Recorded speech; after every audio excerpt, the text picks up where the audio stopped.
राधेश्याम जय राधेश्याम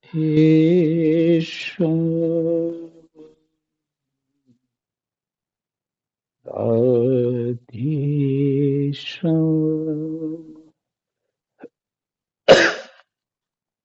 श्री गणेशाय नमः।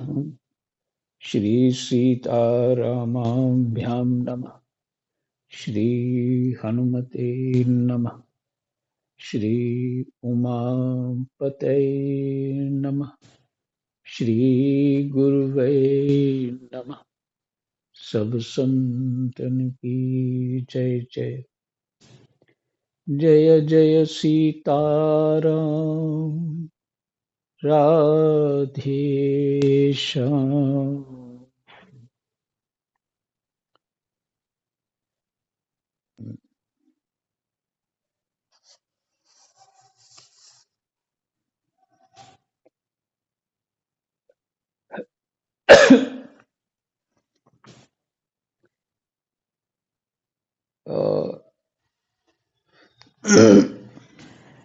दशम स्कंध 90वां अध्याय और श्लोक नंबर 24 से आरंभ करें।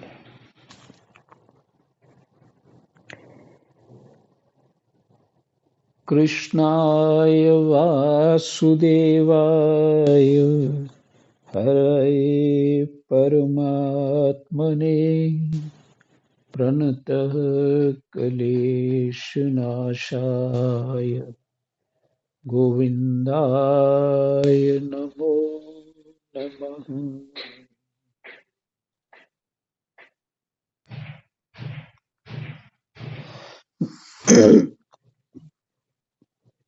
ये जो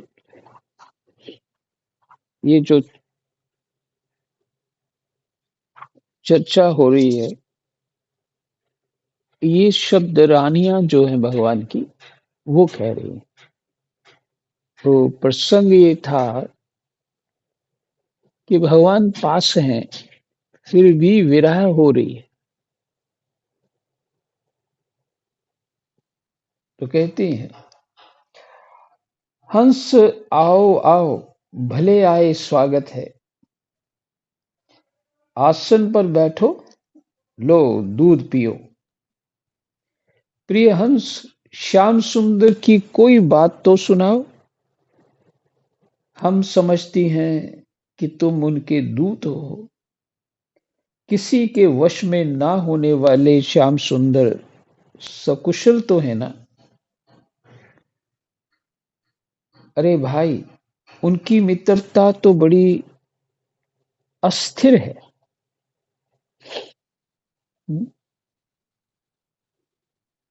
अरे भाई, उनकी मित्रता तो बड़ी अस्थिर है, क्षण भंगुर है।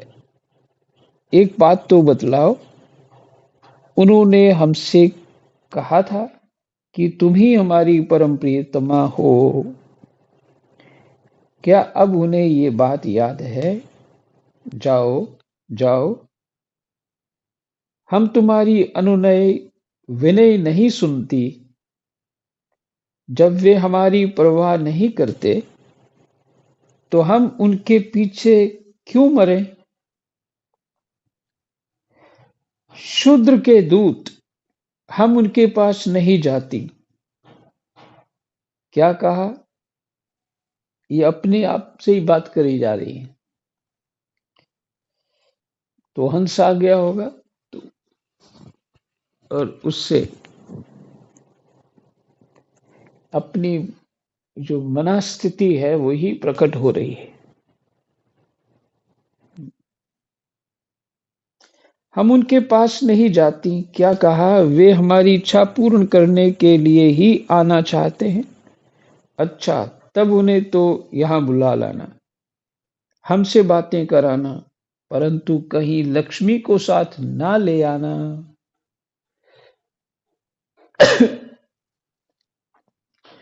तब क्या वे लक्ष्मी को छोड़कर यहाँ नहीं आना चाहते? ये कैसी बात है? क्या स्त्रियों में लक्ष्मी ही एक ऐसी है? जिनका भगवान से अनन्य प्रेम है, क्या हम में से कोई एक भी वैसी नहीं है?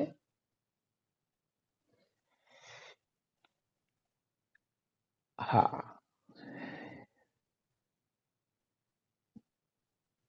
देखिए ये तो पास भगवान के पास भी भगवान पास में है और फिर भी उनको तृप्ति नहीं है।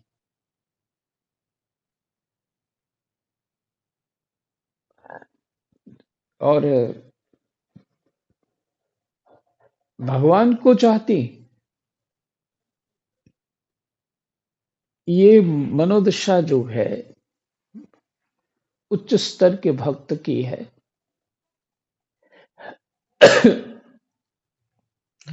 इस ये क्या हुआ?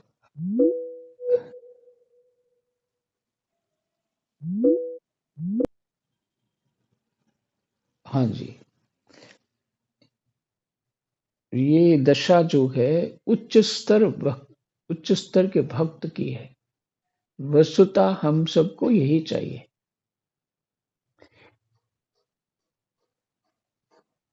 चित्त ही परमात्मा में लगना चाहिए।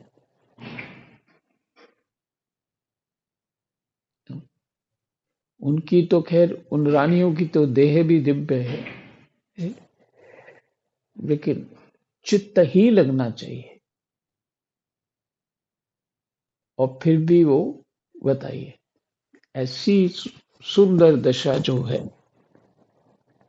और इससे एक थोड़ा सा कंपैरिजन कर लेते हैं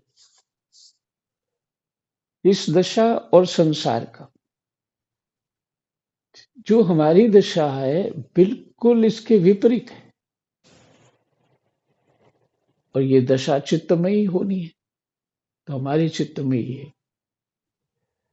संसार की बातें हमें इतनी आती हैं कि पटर पटर पटर सांस ही नहीं लेते। सुख दुख की बातें बोलते रहते, इधर उधर के चर्चे सुनाते रहते हैं। ये हमारी चित्त दशा। और वही कामना है, ये हो गया, वो होना चाहिए, ऐसा। तो ये अशुद्धि है चित्त की। चित्त शुद्धि ये है कि भगवान के अतिरिक्त तो कुछ और है ही नहीं। थोड़ा सा और एक बात को समझाने के लिए और दृष्टांत देता हूं। किसी व्यापारी के पास चित्त वृत्ति कैसी होती है? उसकी बुद्धि में यही चल रहा होता है कि माल आया था, इतना बचना है उससे, इतना ये होना है, वो होना है, वही दिन रात चलता रहता है। वो उसी हिसाब से ही कुंभ में भी जाएगा तो वैसी बुद्धि होगी, कहीं भी जाएगा, क्योंकि उसने चित्त वृत्ति ऐसी पका रखी है। कोई पुलिस वाला लीजिएगा तो वो उसकी चित्त वृत्ति अपने हिसाब से पक्की होती है, जैसा वो काम करता है। हर समय पुलिस बुद्धि रहती है उसको, और वही दृष्टि रहती है।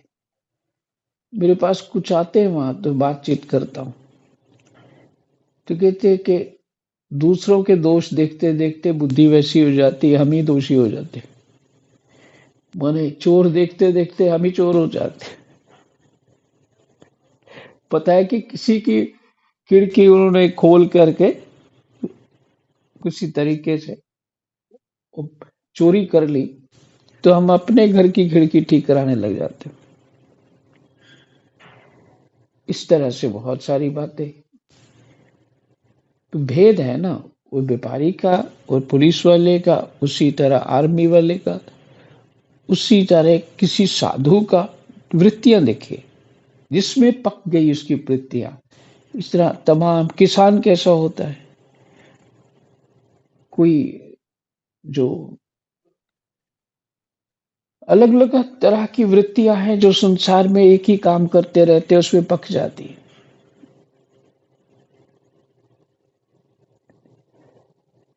इन वृत्तियों को ये अशुद्धि है, अशुद्धि है केवल परमात्मा की स्मृति।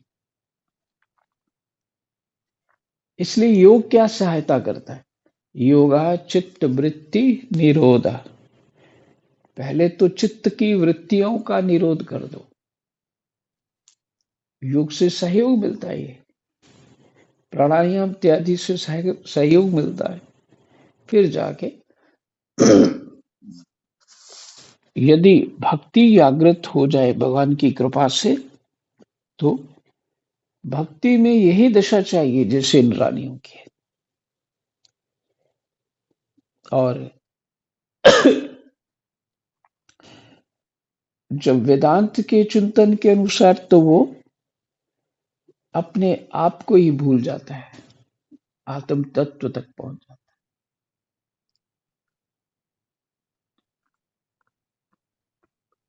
परीक्षित तो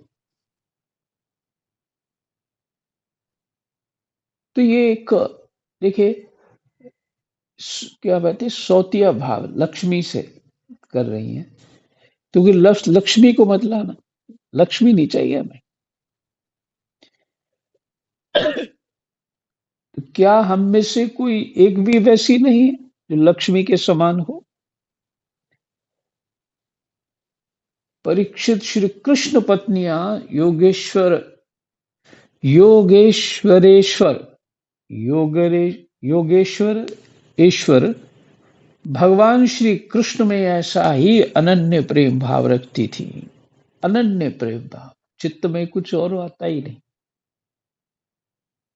इसी से उन्होंने परम पद की प्राप्ति की, है ना? ये ऐसा प्रेम भाव क्या कहाँ ले जाएगा?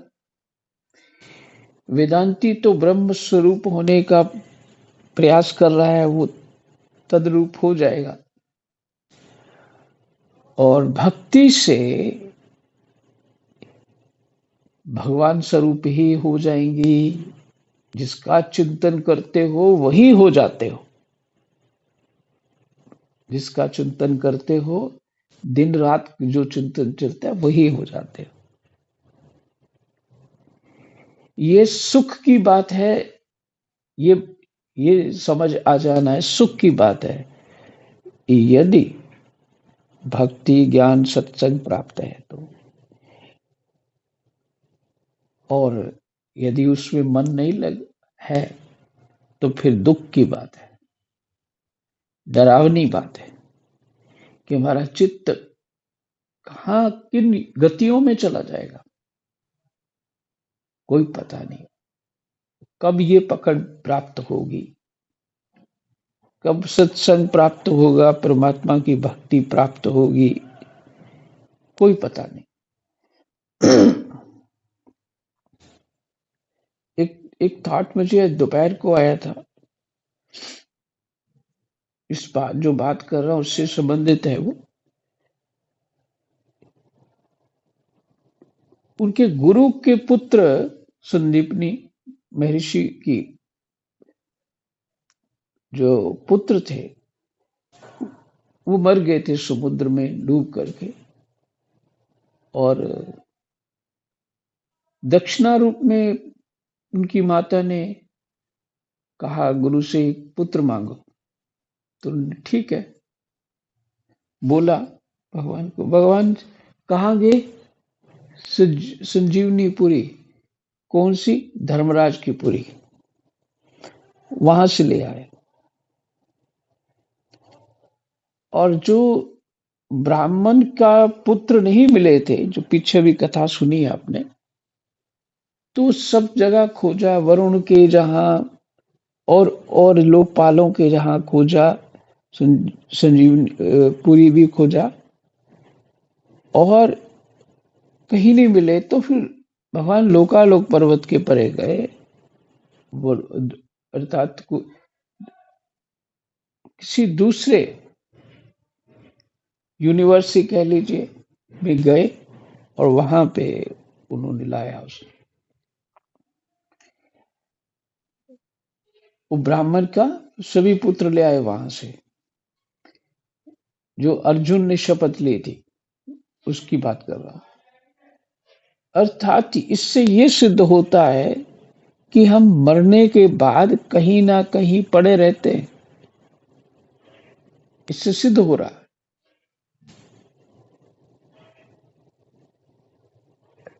तो कईयों को ढूंढने यमपुरी जा रहे हैं वो, और वहां भी नहीं मिले तो और स्थानों में जा रहे हैं।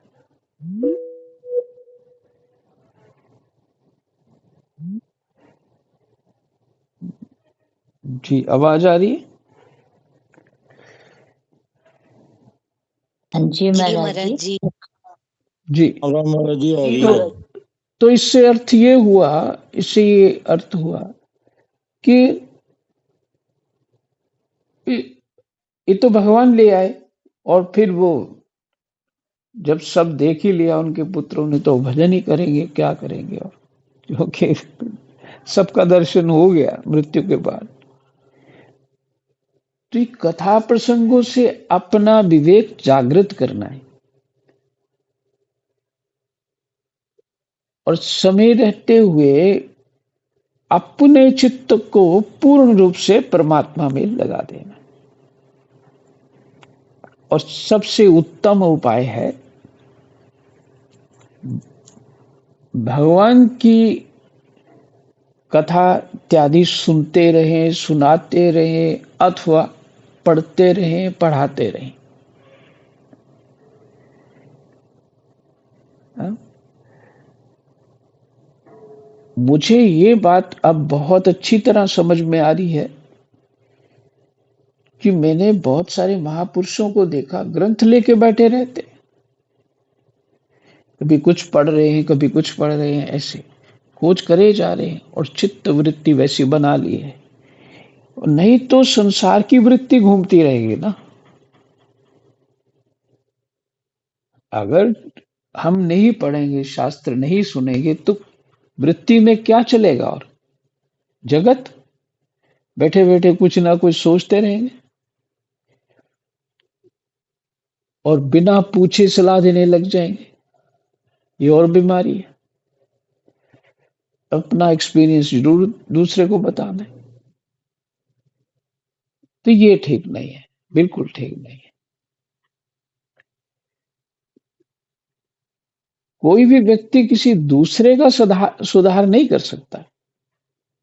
जब तक भगवान की कृपा ना हो, तब तक उसके पुण्य जागृत नहीं होंगे, और वो इस मार्ग पे नहीं आएगा। तो विचार ये है, दूसरी भक्ति मम कथा प्रसंगा। भक्ति है अपनी चित्त वृत्तियों को, ये देखिए ना, श्री सत्संग नहीं तो और क्या है। परीक्षित जी प्रश्न कर रहे हैं, और भगवान स्वरूप सुखदेव जी उत्तर दे रहे हैं। इससे बड़ा सत्संग क्या होगा? और भी महापुरुषों ने पूछा। आगे उद्धव जी का भी प्रसंग आएगा, और बहुत सारे एक से एक बढ़कर अपने प्रसंग सुने।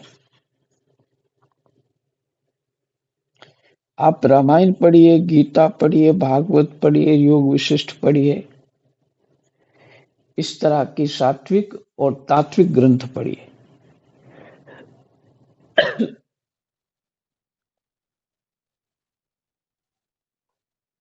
तो कहते हैं, परीक्षित श्री कृष्ण पत्नियां योगेश्वर भगवान जोगेश्वरेश्वर भगवान श्री कृष्ण में ऐसा ही अनन्य प्रेम भाव रखती थीं। इसी से उन्होंने परम पद प्राप्त किया। भगवान श्री कृष्ण की लीलाएं अनेकों प्रकार से अनेकों गीतों द्वारा गान की गई हैं।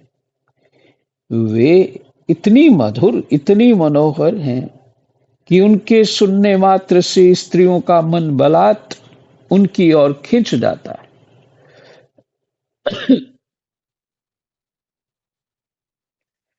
अब कोई कहेगा स्त्रियों का खिंच जाता है, पुरुषों का क्यों नहीं खिंचेगा जी? पुरुषों का भी खिंचता है। ये जो कहा है ना, भक्ति के साधन 5 प्रकार के भक्ति में: दास भाव, सखा भाव, शांत भाव, और बाल भाव। भगवान जी कोई बाल समझना है, और श्रृंगार भाव। तो ये क्या है? आप किसी भी तरह भगवान को एक किसी भाव में स्थापित करके भगवान को ऐसा संबंध बना लीजिए अपनी ही कल्पना से, और उनको वो संबंध धीरे धीरे दृढ़ कर हो जाएगा।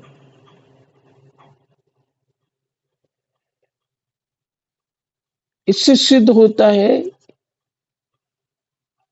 काम क्रोध लोभ मोह से भी भक्ति हो जाती है। इनका भी उपयोग कर सकते हैं। इसी भक्तमाल में बहुत कथाएं। एक महापुरुष को इतना भगवान का मंदिर बनाने के लिए था, उसने चोरी करी, चोरी से भी है? और उन्होंने जैन मंदिर में चोरी की, पारस की मूर्ति चुरा ली, और दक्षिण में कोई भगवान है बहुत बड़े, वो उसने बनाया था। इस तरह से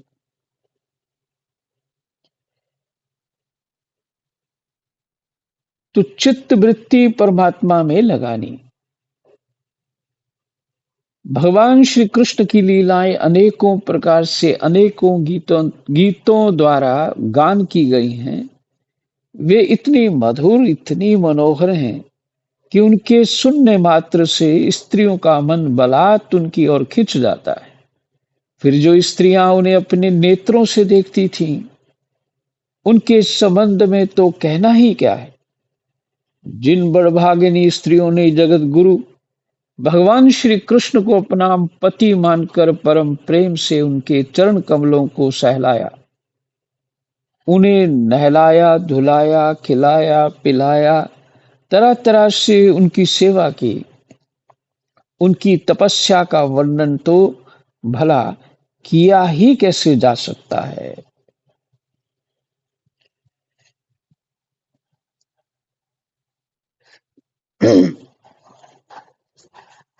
परीक्षित, भगवान श्री कृष्ण सत्पुरुषों के एकमात्र आश्रय हैं। उन्होंने वेदोक्त धर्म का बार बार आचरण करके लोगों को यह बात दिखला दी कि घर ही धर्म, अर्थ और काम साधन का स्थान है। फिर से सुन लीजिए। भगवान श्री कृष्ण सत्पुरुषों के एकमात्र आश्रय हैं। उन्होंने उन्होंने वेदोक्त धर्म का बार बार आचरण करके लोगों को यह बात दिखला दी कि घर ही धर्म, अर्थ और काम साधन का स्थान है।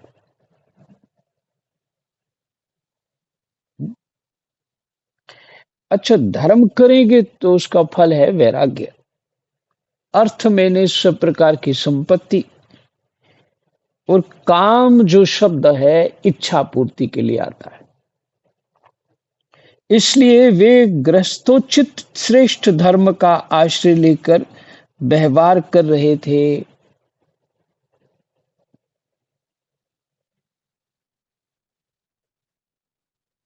परीक्षित, मैं तुमसे कह ही चुका हूं कि उनकी रानियों की संख्या थी 16,108। उन श्रेष्ठ स्त्रियों में से रुक्मिणी आदि 8 पटरानियों और उनके पुत्रों का तो मैं पहले ही क्रम से वर्णन कर चुका हूं। उनके अतिरिक्त भगवान श्री कृष्ण की और जितनी पत्नियां थीं, उनसे भी प्रत्येक के 10-10 पुत्र उत्पन्न किए। प्रत्येक के 10-10 पुत्र उत्पन्न किए। यह कोई आश्चर्य की बात नहीं है, क्योंकि भगवान सर्वशक्तिमान और सत्य संकल्प हैं। भगवान के परम पराक्रमी पुत्रों में 18 तो महारथी थे, जिन जिनका यश सारे जगत में फैला हुआ था।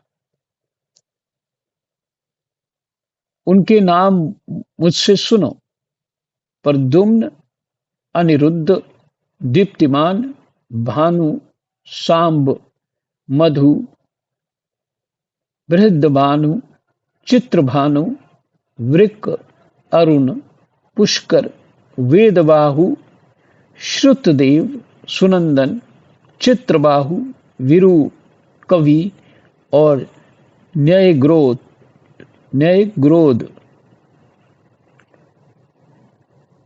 राजेंद्र, भगवान श्री कृष्ण के इन पुत्रों में भी सबसे श्रेष्ठ रुक्मिणी नंदन प्रद्युम्न जी थे।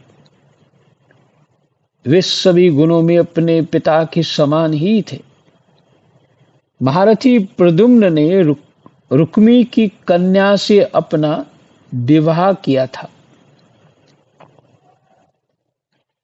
उसी के गर्भ से अनिरुद्ध जी का जन्म हुआ। उनमें 10,000 हाथियों का बल था। रुक्मी के दौहित्र अनिरुद्ध जी ने अपने नाना की पोती से विवाह किया। अपने नाना की पोती से विवाह किया।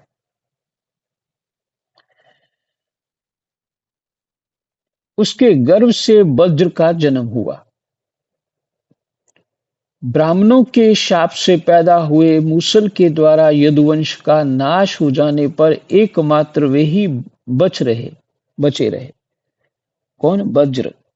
तो वज्र जो है, इधर जो योगेश्वर गोपेश्वर मंदिर है भगवान का वृंदावन में, वो छोटा सा ही है। उसमें लिखा है कि उनका नाम वज्र का।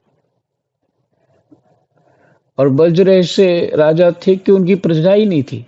ये पीछे आप सुन चुके हैं ऐसा।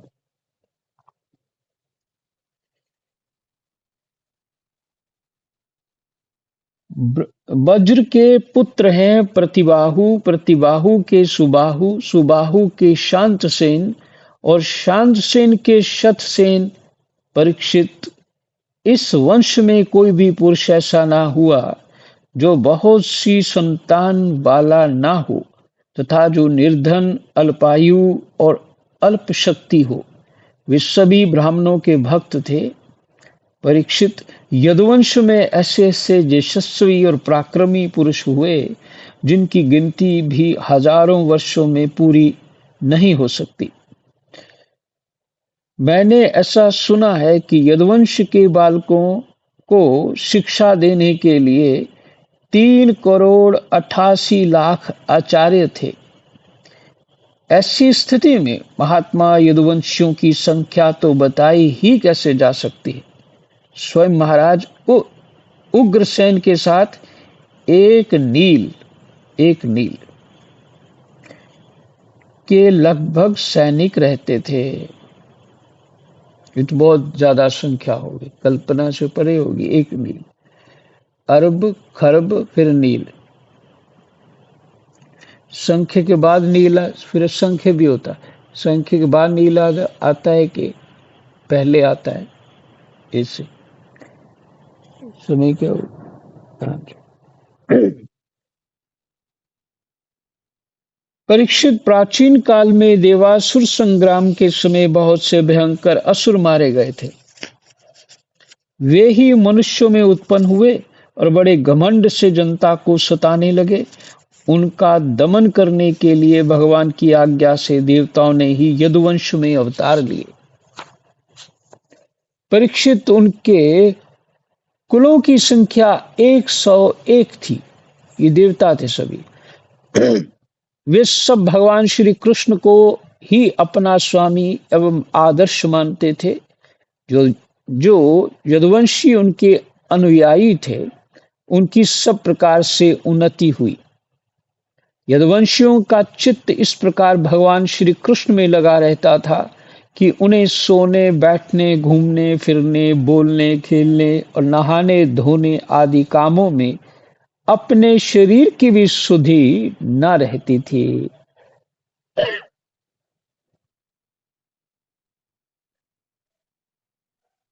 वे जानते ही ना थे कि हमारा शरीर क्या कर रहा है। उनकी समस्त शारीरिक क्रियाएं यंत्र की भांति अपने आप होती रहती थी। परीक्षित, भगवान का चरण धोवन गंगा जी अवश्य ही समस्त तीर्थों में महान एवं पवित्र हैं, परंतु जब स्वयं परम तीर्थ स्वरूप भगवान ने ही यदुवंश में अवतार ग्रहण किया, तब तो गंगा जल की महिमा अपने आप ही उनके सुयश तीर्थ की अपेक्षा कम हो गई। भगवान के स्वरूप की ये कितनी बड़ी महिमा है कि उनसे प्रेम करने वाले भक्त और द्वेष करने वाले शत्रु दोनों ही उनके स्वरूप को प्राप्त हुए। जिस लक्ष्मी को प्राप्त करने के लिए बड़े-बड़े देवता यत्न करते रहते हैं, वे ही भगवान की सेवा में नित्य निरंतर लगी रहती हैं। भगवान का नाम एक बार सुनने अथवा उच्चारण करने से ही सारे अमंगलों को नष्ट कर देता है। ठीक है, स्पष्ट हो गया। भगवान का नाम एक बार सुनने अथवा उच्चारण करने से ही सारे अमंगलों को नष्ट कर देता है। ऋषियों के वंशजों में जितने भी धर्म प्रचलित हैं, सबके संस्थापक भगवान श्री कृष्ण ही हैं। वे अपने हाथ में काल स्वरूप चक्र लिए रहते हैं। परीक्षित, ऐसी स्थिति में वे पृथ्वी का भार उतार देते हैं। यह कौन बड़ी बात है। भगवान श्री कृष्ण ही समस्त जीवों के आश्रय स्थान हैं। यद्यपि वे सदा सर्वदा सर्वत्र उपस्थित ही रहते हैं, फिर भी कहने के लिए उन्होंने देवकी जी के गर्भ से जन्म लिया है। यदुवंशी वीर पार्षदों के रूप में उनकी सेवा करते रहते हैं। उन्होंने अपने भुजबल से अधर्म का अंत कर दिया है। परीक्षित, भगवान स्वभाव से ही चराचर जगत का दुख मिटाते रहते हैं। उनका मंद मंद मुस्कान से युक्त सुंदर मुखारविंद ब्रजवासियों और पुरुष स्त्रियों के हृदय में प्रेम भाव का संचार करता रहता है। वास्तव में सारे जगत पर वही विजयी हैं। उन्हीं की जय हो, जय हो। परीक्षित, प्रकृति से अतीत परमात्मा ने अपने द्वारा स्थापित धर्म मर्यादा की रक्षा के लिए दिव्य लीला शरीर ग्रहण किया है।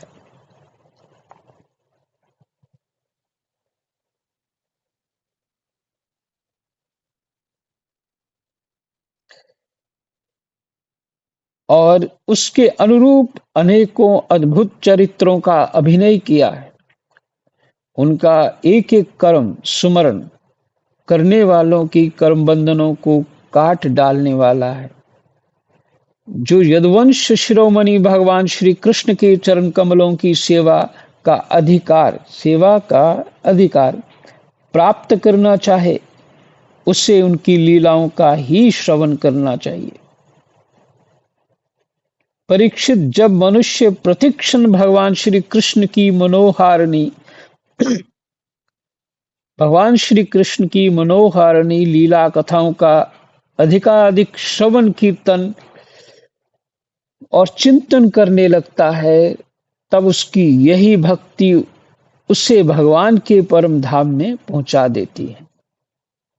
यहाँ भी ये स्पष्ट हो गया, भगवान का गुणानुवाद करते रहना चाहिए, सुनते रहना चाहिए। यद्यपि काल की गति के परे पहुंच जाना बहुत ही कठिन है, परंतु भगवान के धाम में काल की दाल नहीं गलती। वह वहां तक पहुंच ही नहीं पाता। उसी धाम की प्राप्ति के लिए अनेक सम्राटों ने अपना राजपाट छोड़कर तपस्या करने के उद्देश्य से जंगल की यात्रा की है। इसलिए मनुष्य को उनकी लीला कथा का ही श्रवण करना चाहिए। इति दशम स्कंद उत्तरार्ध समाप्त। हरि ओम तत्सत। जय जय सीताराम। राधे श्याम।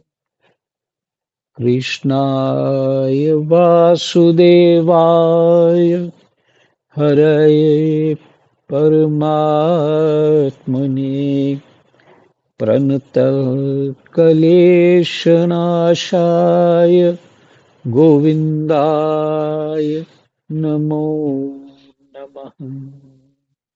जय जय।